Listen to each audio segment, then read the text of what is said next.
السلام عليكم. السلام عليكم. أنا في شارع الشيخوخة. هو شارع أنا بقرأ على فكرة وأنا بسجل.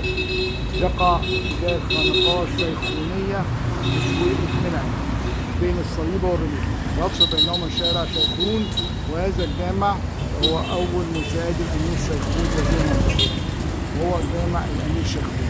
في جامع شيخون ده وده في تركيا والمدرسة، وتقام فيه زي ما عرفت صلاة التراويح. أما الجامع اللي هخش أصور فيه دلوقتي وهو جامع شيخون البحر اللي هو ده. أنا كده قريب قوي من جامع أحمد بن طولون، جامع شكله قديم جدا زي ما احنا شايفين.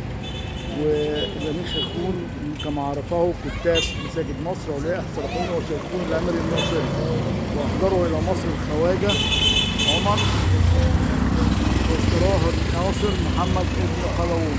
جامع شكله حلو جدا، تشوف جامعين بمأذنتين أو مأذنتين، جامعين جامع على ناحيتين، ودي الناحية اللي أنا فيها دي، ودي الناحية التانية اللي هي جامع شيخون البحر. ده الإبلي، أنا آسف، ده الإبلي اللي أنا هدخله دلوقتي اللي هو البحر. جامع حلو جدا، الجامع القديمة نقدر نقول نشوف إيه اللي مكتوب عنه، إنه اترمم سنة 2008. ناقص بالترميم مظبوط الأمير شيخون، هو اسمه شيخون لكن بيعرفوا الناس من اسم الشيخون. ومكتوب هنا دلوقتي هنشوف الجامع. من شيخون كما عرفه كتاب مساجد مصر أوليائها هو شيخون العمري أو الشيخ العمري الناصري، ماشي. وقد حظى عند الملك المظفر حجي بن محمد القلاوون، وزادت وجاهته حتى شفع في المراء وخرجهم من سجن الإسكندرية. أنا كده في صحن الجامع.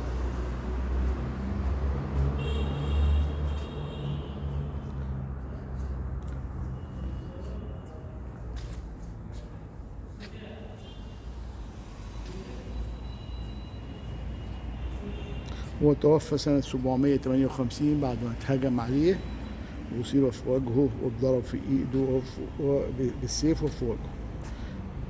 مكتوب إن تاريخ البدء هذا الجامع غير معلوم، لم يذكره أحد من المؤرخين ولا يوجد به نص تاريخي يفيد تاريخ البدء فيه.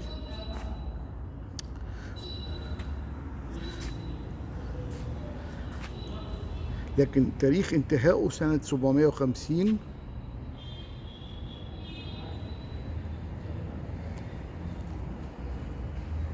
والجامع حقيقي تحفة معمارية قديمة، هنتفرج عليها ونشوفها مع بعض ازاي شكل الجامع. ده شكل المأذنة والقبة من جوه،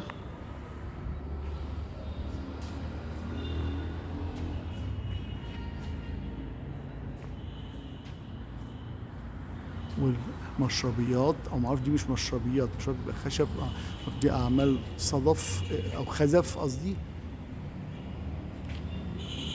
انا مش عارف الجزء ده ايه، هل ده جزء للسيدات مثلا ولا جزء بيتم فيه اصلاحات. دي مكان نافورة قديمة، انا برضو مش متأكد ايه المكان ده، وكان شكله حلو جدا.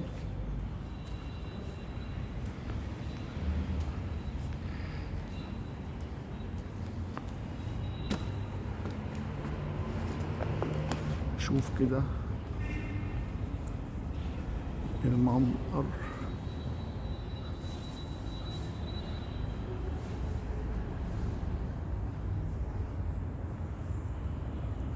وهنا اتجاه القبلة، ده هنا المنبر.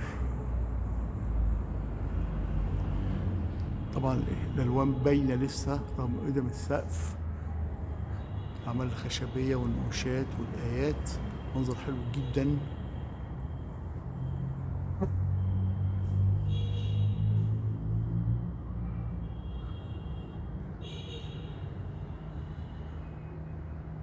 واللمبات اللي معمولة حواليها بالخزف.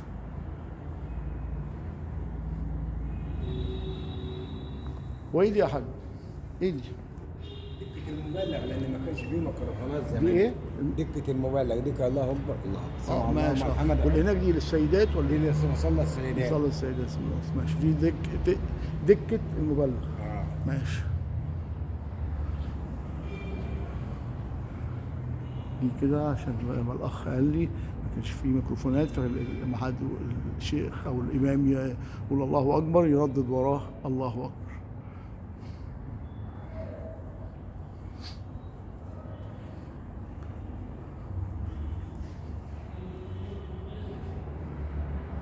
منظر حلو جدا، يحسسك ان انت في عصر غير العصر، طراز مختلف برضه وحجم اصغر طبعا من المساجد التانية زي الظاهر وزي ابن طولون والحاكم وغيرهم من الجوامع، الحجم اصغر بكتير.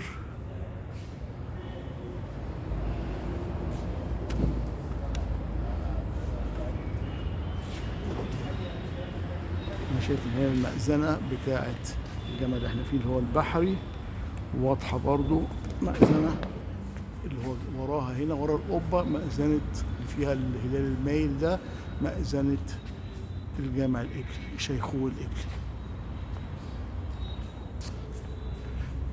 أي مكان المفروض يتشاف ويتراح، وللأسف كنا بنصلي هنا الظهر حوالي أقل من 20 شخص. طبعا يمكن عشان في جوامع كتيرة، لكن هل بيجي هنا زوار؟ هل بيجي سياح؟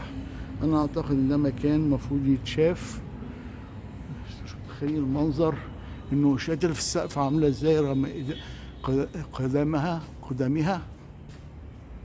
يمكن الكاميرا ما توريهاش قوي عشان الإضاءة.